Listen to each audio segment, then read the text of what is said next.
Good evening. आज हमारा जो चैप्टर है वो है प्रिंसिपल्स ऑफ मैनेजमेंट। तो प्रिंसिपल्स ऑफ मैनेजमेंट के अंदर ये क्या होता है कॉन्सेप्ट, पहले हम यहीं से स्टार्ट करेंगे कि प्रिंसिपल्स ऑफ मैनेजमेंट क्या है। प्रिंसिपल्स ऑफ मैनेजमेंट जो है वो एक थ्योरेटिकल कॉन्सेप्ट है जो आपको एक गाइडलाइंस देता है कि आपको कोई काम कैसे करना है। तो जैसे हमारी लाइफ के अंदर भी बहुत सारे रूल्स एंड रेगुलेशंस होते हैं, तो उनको हम अडॉप्ट करते हैं और अपनी लाइफ को सक्सेस बनाते हैं। तो इसी टाइप से ये जो प्रिंसिपल्स होते हैं वो मैनेजमेंट को चलाने में इजी करते हैं और जिससे कि मैनेजमेंट को सक्सेस मिलती है। अगर हम प्रिंसिपल्स के अकॉर्डिंग अपना बिजनेस को आगे नहीं बढ़ाएंगे तो हो सकता है कि हमें सक्सेस ना मिले या कम मिले। तो इसलिए जो प्रिंसिपल्स होते हैं वो एक थ्योरेटिकल कॉन्सेप्ट है जो हमें गाइडलाइंस देते हैं कि हमें किसी काम को कैसे करना है और कैसे नहीं करना है। जैसे कि एक आप सभी सहमत होंगे, डिवीजन ऑफ वर्क एक हमारा प्रिंसिपल है, डिवीजन ऑफ वर्क। तो डिवीजन ऑफ वर्क में क्या होता है कि हम अपने जो बड़ा टास्क होता है उसको छोटे छोटे टास्क में हम बांट देते हैं। फॉर एग्जांपल कि जैसे साइंस का सेक्शन है तो उसमें हम फिजिक्स दे रहे हैं किसी टीचर्स को पढ़ाने के लिए, केमिस्ट्री किसी टीचर्स को दे रहे हैं, बायो किसी और टीचर्स को दे रहे हैं, मैथ्स किसी और टीचर्स को दे रहे हैं। तो इसको हम कह देते हैं डिवीजन ऑफ वर्क। तो ये पूरी दुनिया के अंदर यूनिवर्सल प्रिंसिपल है। तो डिवीजन ऑफ वर्क जो है वो यूनिवर्सल प्रिंसिपल है, उसको हर मैनेजमेंट फॉलो करता है, चाहे वो स्मॉल लेवल पर हो, चाहे वो टॉप लेवल के ऊपर हो, चाहे कहीं पे भी हो, चाहे वो बिग इंस्टीट्यूट हो। तो जो मैनेजमेंट प्रिंसिपल्स होते हैं वो कॉज एंड इफेक्ट रिलेशन बताते हैं कि हम ऐसा करेंगे तो ऐसा होगा। जैसे हम दीवार पे अगर बॉल को मारेंगे तो वो दोबारा से वापस आएगी, यानी कि एक्ट का रिएक्ट होगा। तो इन बातों का आपने ध्यान रखना है। जैसे डिवीजन ऑफ प्रिंसिपल्स मैंने आपको बताया, तो ये यूनिवर्सल प्रिंसिपल है, ठीक है। ऐसे ही एक प्रिंसिपल होता है unity of command. Unity of command का मतलब होता है there should be one boss. For example आपके स्कूल में अकाउंट्स की क्लास चल रही है, तो आपका एक टीचर आपको अकाउंट्स पढ़ा रहा है, तो आपको उसका कॉन्सेप्ट समझने में इजी रहता है और टीचर्स को पढ़ाने में इजी रहता है। तो टीचर्स जो आपको होमवर्क देगा वो आपको होमवर्क करके लेके जाना है, क्योंकि आपको पता है कि आपका ये बॉस है। अगर आपको अकाउंट्स में पढ़ाने के लिए 3 टीचर्स होंगे तो आप कंफ्यूज हो जाएंगे कि किसका काम करें और किसका काम ना करें। तो यानी कि unity of command, there should be one boss. तो आपका एक बॉस होगा तो काम बढ़िया होगा, क्योंकि आपको पता है ऑर्डर कहाँ से आ रहे हैं और रिस्पॉन्सिबिलिटी कहाँ पर है, अकाउंटेबिलिटी कहाँ पर है। तो आपको इन बातों को लेके चलना है। कॉज एंड इफेक्ट रिलेशंस कहते हैं इसको, कॉज कि ऐसा करेंगे तो ऐसा होगा। ये गाइडलाइंस का काम करते हैं, that is the fundamental truth होते हैं। कहीं ना कहीं इनमें सच्चाई होती है, क्योंकि ये एक्सपेरिमेंट एंड रिसर्च के बाद बनाए जाते हैं। जैसे कि कोरोना चल रहा है, तो कोरोना की जो हम वैक्सीन बनाने पे लगे हुए हैं, उसको बनाने में अभी बहुत टाइम लग जाएगा। तो उसके ऊपर बहुत ही रिसर्च होती है और एक्सपेरिमेंट होती है, फिर उसको बाद में हम यूनिवर्सल डिक्लेयर कर देते हैं। तो ये फंडामेंटल ट्रूथ होता है, कॉज एंड इफेक्ट रिलेशन बताता है। लेकिन जो प्रिंसिपल्स होते हैं, जो मैनेजमेंट के प्रिंसिपल्स हैं, वो कोई रेडीमेड सोल्यूशन नहीं है कि हर चीज़ का सोल्यूशन एक ही होगा। कभी कभी कोई प्रिंसिपल एक जगह फेल भी हो सकता है, तो हम उसको दूसरी जगह भी उसका कोई प्रिंसिपल लगाया जा सकता है। तो हर चीज़ के लिए इस्तेमाल नहीं हो सकती है, तो कोई रेडीमेड सोल्यूशन नहीं है। तो लेकिन फिर भी जो प्रिंसिपल्स हैं, अगर हम उनको लेकर चलते हैं तो उसमें मैनेजमेंट को सक्सेस मिलती है। और जो आपका दूसरा पॉइंट होते हैं, जो इधर या उधर के पॉइंट होते हैं, उधर से हम हट जाते हैं और अपना स्ट्रेट वे चलते हैं और अपने काम को पूरा करते हैं। तो आइए स्टूडेंट देखते हैं आप क्या कहना चाहते हैं। Principles of management are theoretical concept, जैसे मैंने आपको बताया, that ultimately determine the effective your management can be, जो कि आपके मैनेजमेंट को इफेक्टिव बनाता है। These principles have involved several years of research and experiment, जो कि रिसर्च एंड एक्सपेरिमेंट के बाद बनाए जाते हैं। Thus represent the fundamental truth। तो ये फंडामेंटल ट्रूथ बन जाते हैं कि हम ऐसा करेंगे तो ऐसा होगा। A management principle gives guidelines। तो मैंने जैसे आपको बताया, ये गाइडलाइंस करता है किसको, टू सॉल्व द प्रॉब्लम। जो प्रॉब्लम होती है उनको खत्म करने के लिए। These principles do not provide ready-made solutions for all the problems। ये हर चीज के लिए कोई प्रिंसिपल नहीं बना हुआ कि आप इस प्रिंसिपल को उठाएं और उसको अडॉप्ट कर लें। Principle can be applied differently under different conditions. Principle जो है वो डिफरेंट कंडीशंस में होता है, क्योंकि मैनेजमेंट जो होता है, जो एनवायरनमेंट होता है, वो डायनामिक होता है। तो मैनेजमेंट जब आपका जो एनवायरनमेंट है वो डायनामिक होगा तो आपकी जो पॉलिसीज होगी, जो आपकी प्लानिंग होगी, अगर एनवायरनमेंट में चेंज आता है तो आपकी सारी प्लानिंग फेल हो जाएगी। तो आपको नए प्रिंसिपल इस्टेब्लिश करने पड़ेंगे। फॉर एग्जाम्पल कि now it is schools are off, school off है, कॉलेजेस ऑफ है, तो इसमें ये एनवायरनमेंट चेंज हुआ तो हम फिर आपको क्या पढ़ा रहे हैं, ऑनलाइन टीच कर रहे हैं आपको। तो online is the new method. तो अभी तक हमने स्कूल लेवल पे ऑनलाइन नहीं कर रहे थे, तो अब हम ऑनलाइन कर रहे हैं। तो एनवायरनमेंट डायनामिक है। तो डायनामिक में कभी कभी हमारे रूल्स एंड रेगुलेशन काम नहीं करते हैं क्योंकि नई परिस्थितियां होती हैं, नई कंडीशंस होती हैं। Principles can be applied differently under different condition. तो प्रिंसिपल अलग अलग सिचुएशन में अलग अलग यूज होते हैं। The management principle establish a cause and effect relationship. Cause कि अगर हम ऐसा करेंगे तो ऐसा होगा, between the factor, which means that these principles help us in predicting the outcome. अगर हम किसी प्रिंसिपल को लेकर चलते हैं, predicting the outcome of a particular action, जैसे अगर हमें मालूम है कि अगर किसी को बीपी हाई है तो अगर हम उसको एक पर्टिकुलर मेडिसिन देते हैं तो हमें मालूम है इसको आराम आ जाएगा। तो इसका मतलब हमें ऑलरेडी प्रिडिक्टिंग होता है, आउटकम होता है कि अगर हम इसके साथ ऐसा करेंगे तो ऐसा होगा। ओके स्टूडेंट्स,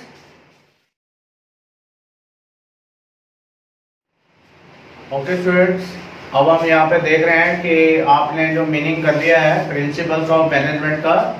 तो प्रिंसिपल्स ऑफ मैनेजमेंट के बाद अब इसकी जो टर्म आती है वो फीचर्स की आती है कि इसके करैक्टरिस्टिक्स क्या होते हैं।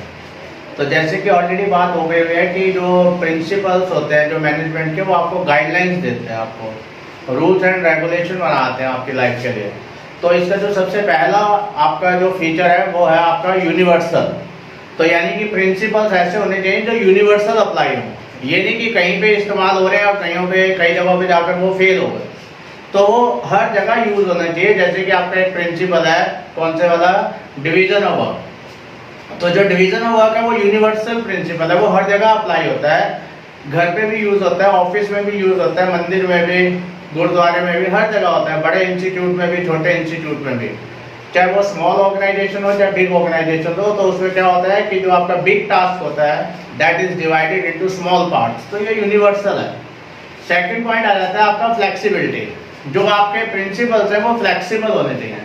फ्लेक्सिबल्स का मतलब होता है कि वो रिजिड नहीं होने चाहिए। Principle should not be rigid, fix नहीं होने चाहिए, क्योंकि जो एनवायरनमेंट होता है वो डायनामिक होता है। तो जब वो डायनामिक होगा तो आपको अपने उसी परिस्थितियों के अकॉर्डिंग, उन्हीं सिचुएशंस के अकॉर्डिंग आपको अपने आप को चेंज करना है। तो आपके जो रूल्स हैं वो थोड़े बहुत उसमें फ्लेक्सिबिलिटी होनी चाहिए, यानी कि कैन बी चेंज, यानी कि कैन बी मॉडिफाइड। तो उसको आप मॉडिफाइड कर सकता है मैनेजर अगर कोई एनवायरनमेंट में चेंज आता है तो पहला प्रिंसिपल है universal. The principles of management are the universal in nature. They can be applied to all types of organization. Universal मतलब all types of organizations, they of their size and nature. चाहे वो छोटा हो चाहे वो बड़ा हो। Flexibility. Management principles are dynamic and can be applied differently under different conditions. These principles can be modified. इनको modified किया जा सकता है by the manager depending upon the situation. जैसी सिचुएशन हो उसके अकॉर्डिंग हम उसको कर सकते हैं। तो इस चीज को हमें ध्यान में रख के चलना है। बिहेवियर, अब आपका जो बिहेवियर होता है, ये जो प्रिंसिपल के मैनेजमेंट होते हैं, सोशल साइंस है ये आपकी। सोशल साइंस का मतलब है कि आपके जो मैनेजमेंट प्रिंसिपल है वो ह्यूमन बिहेवियर के अराउंड चलते हैं, उसके आसपास चलते हैं, क्योंकि ह्यूमन बिहेवियर कभी भी फिक्स नहीं हो सकता। ह्यूमन बिहेवियर सबका अलग अलग हो सकता है, मशीन का बिहेवियर सेम हो सकता है, बट जो ह्यूमन बिहेवियर है वो सबका अलग अलग हो सकता है। तो उसको ध्यान में रखकर ही प्रिंसिपल बनाए जाने चाहिए। Management is a social science and it revolves around the human behaviour. Human behaviour is not statics. Human behaviour कभी भी स्टैटिक्स नहीं होता, फिक्स नहीं होता in nature, and hence the principles of management can not be applied directly. तो सभी को सभी एक ही तरीके से नहीं पढ़ाया जा सकता, तो सभी स्टूडेंट को एक ही मेथड से नहीं पढ़ाया जा सकता। डिफरेंट स्टूडेंट्स होते हैं तो उनको डिफरेंट तरीकों से पढ़ाया जा सकता है। सबको पढ़ाने का तरीका अलग अलग होता है, उसी वजह से स्टूडेंट का पढ़ने का तरीका अलग होता है, तो वो सिचुएशंस को देखा जाता है। Applications of principle need modification. तो इसमें हमारे को जरूरत पड़ती है कि हम अपने प्रिंसिपल्स में चेंज कर दें according to the human behaviour. तो ह्यूमन बिहेवियर सबका अलग अलग होता है, मशीन का बिहेवियर सेम हो सकता है लेकिन ह्यूमन का बिहेवियर अलग अलग होता है। नेक्स्ट पॉइंट है स्टूडेंट कॉन्टिनेंट। कॉन्टिनेंट का मतलब है कि अचानक कुछ भी हो सकता है, जैसे मैंने आपको बोला कि जो एनवायरनमेंट है वो डायनामिक हो सकता है, सिचुएशन कभी भी हो सकती है। कोरोना के साथ किसी ने सोचा नहीं था कि कोरोना आएगा, इतनी बड़ी बीमारी आएगी, लेकिन जब इतनी बड़ी ये बीमारी आ गई है पूरे वर्ल्ड के अंदर, लैक्स में पीपल डाइड हो गए हैं, हिंदुस्तान में भी लोग मर रहे हैं, इंडिया के अंदर भी, तो उसमें आपका क्या होगा, ये कॉन्टिजेंट है। तो आपको कुछ ऐसे प्रिंसिपल्स बनाने पड़ेंगे जो उसके, जैसे आपको सोशल डिस्टेंसिंग का नाम आ गया, तो that is the new principle, social distancing. तो आपको सोशल डिस्टेंस बना के चलना है अगर आपने कोरोना से बचना है तो। इसी प्रकार से सिचुएशन डायनामिक होती है, तो उसी के अकॉर्डिंग आपको अपने प्रिंसिपल भी बदले जा सकते हैं। Contingent management principle depending upon the situation prevailing in the organisation, such situations हो the applications of principle have to be change. तो आपको चेंज करना पड़ता है। मान लीजिए कि कॉन्टिजेंट प्रिंसिपल क्या है, अब आपको क्या करना पड़ रहा है कि अगर कोई बस में ट्रैवलिंग कर रहे हैं तो हम उसको एक सीट बीच में छोड़ देते हैं। जैसे मान लीजिए फर्स्ट सीट पे एक बैठ गया आदमी, फिर सेकंड सीट हम खाली छोड़ देंगे, फिर थर्ड पे दूसरा बैठेगा। तो ये एक नया कॉन्सेप्ट हमारे सामने आ रहे हैं, तो वो कॉन्टिजेंट होते हैं। जो कॉन्टिजेंट होते हैं, कॉन्टिजेंट का मतलब होता है अचानक कोई भी आपके ऊपर समस्या आ सकती है, तो उसी के अकॉर्डिंग आपको चेंज करना चाहिए। Has to be change according to the nature of organisation.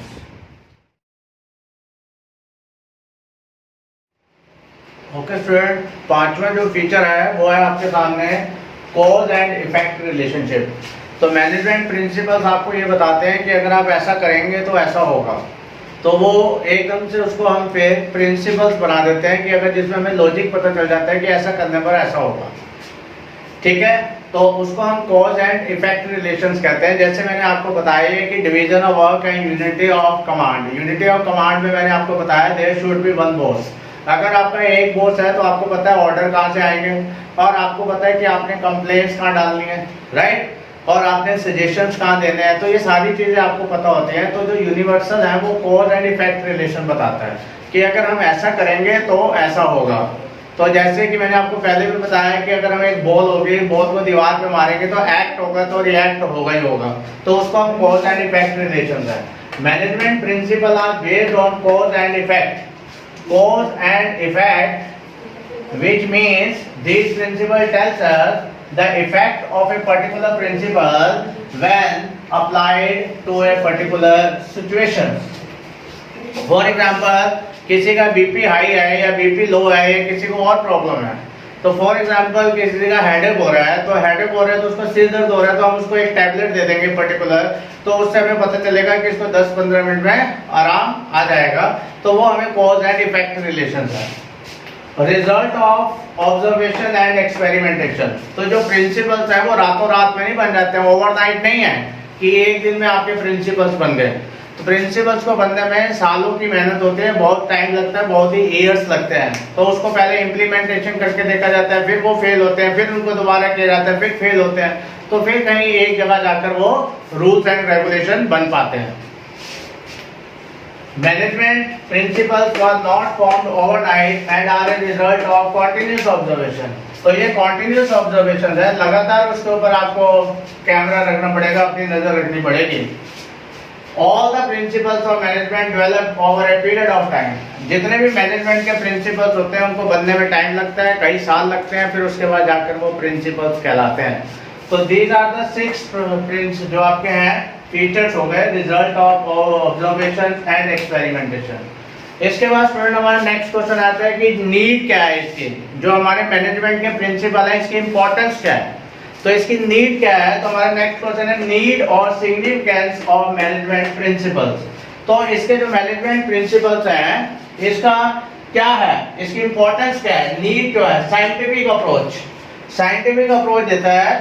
Scientific approach का मतलब है based on detail assessment and logical approach. एक तो ये डिटेल असेसमेंट के बाद बनते हैं और इसमें लॉजिक लगाना आ जाता है, इसलिए साइंटिफिक प्रिंसिपल चाहिए हमें, साइंटिफिक अप्रोच आ जाती है। हमारी जो अप्रोच होती है वो दूसरों से अलग हो जाती है। Optimum utilisation of resources, resources का हमें ऑप्टिमम यूज करना आ जाता है कि कोई भी चीज हम वेस्ट नहीं करते हैं, तो उससे क्या होता है, maximum benefit are derived at low cost. हम सोचते हैं कि कोई भी प्रोडक्ट बनाए तो उसकी कॉस्ट कैसे कम ले आए। जैसे पेट्रोल से डीजल से गाड़ियां चलती थी हमारी, तो हमारे में पेट्रोल और डीजल की जगह हमने सीएनजी से कारें चलानी शुरू कर दी, बसेस को चलाना शुरू कर दिया, जिससे हमारी कॉस्ट कम हो गई और जो पोल्यूशन था, जो प्रदूषण था, वो भी कम हो गया। Coping with the dynamic environment. Coping का मतलब है कि आपने जो आपका एनवायरनमेंट है, जो डायनामिक एनवायरनमेंट है, जो चेंज होता रहता है, उसके साथ आपने कोप करना है, उसके साथ मिलकर चलना है। जैसे मेरा वही पुराना एग्जांपल है कि इस समय में कोरोना चल रहा है, स्कूल ऑफ है, कॉलेजेस ऑफ है, तो ये डायनामिक एनवायरनमेंट है, तो इसमें जो हम क्लासेस ले रहे हैं वो आपकी ऑनलाइन ले रहे हैं, तो ये हमें कोप करके चलना पड़ रहा है, यानी कि हमें उसके साथ चलना पड़ रहा है जैसा एनवायरनमेंट है। तो वेरियस मैनेजमेंट इंस्टीट्यूट्स तो help in implementing the changes in the institute, help in implementing the changes in the institute। तो डायनामिक एनवायरनमेंट का मतलब है कि जैसे चेंजिंग्स आए उसके अकॉर्डिंग चलना है। Management training and education, various management institutes are set up in the country. पूरी कंट्री में डिफरेंट मैनेजमेंट इंस्टीट्यूट वगैरह सेटअप किए जाते हैं, जिसमें एमबीए की पढ़ाई होती है, उसके बाद फर्दर स्टडी करते हैं स्टूडेंट, और उससे फिर आपको क्या होता है, उससे आपके अंदर मैनेजमेंट ट्रेनिंग आएगी और एजुकेशन आएगी, आप दूसरों के कंपैरिजन में काम को बढ़िया तरीके से कर पाएंगे। उसके बाद है सोशल रिस्पॉन्सिबिलिटी। जो मैनेजमेंट है उसको सिर्फ यही नहीं है कि अपने आप को प्रॉफिट के लिए ही सारे प्रिंसिपल्स बनाने हैं, fulfil their responsibility towards right society, towards society. एक तो आपको सोसाइटी के लिए चलना है, fulfill their responsibility towards the society and fair treatment and justice towards the workers and employees of the organization। आपने अपने एम्प्लॉइज का भी ध्यान रखना है। एम्प्लॉइज का ध्यान रखने का मतलब है कि उनकी फेयर रेम्यूनरेशन होनी चाहिए, उनका जो जॉब टेन्योर है, उनका जो टाइम पीरियड है जॉब का, वो एक फिक्स होना चाहिए कि उनको ये डर नहीं होना चाहिए कि हमें जॉब से पता नहीं कब निकाल दिया जाएगा। तो उनका जो टेन्योर है फिक्स होना चाहिए, फेयर रेम्यूनरेशन मिलना चाहिए, जहाँ पे वो काम करते हैं वहाँ पे कंडीशंस अच्छी होनी चाहिए, वेंटिलेशंस का इंतजाम होना चाहिए, वाटर की फैसिलिटीज होनी चाहिए, और fulfil their social responsibility towards society. Society के प्रति उनकी रिस्पॉन्सिबिलिटी ये है कि जो वो गुड्स अवेलेबल करवाते हैं सोसाइटी को, वो लो कॉस्ट पे करवाएं और हाई क्वालिटी का गुड्स करवाएं। तो स्टूडेंट उम्मीद करते हैं कि आपको आज का लेक्चर समझ में आया होगा, और इस वीडियो को आप ज़रूर लाइक कीजिएगा, सब्सक्राइब कीजिएगा मेरे चैनल्स को।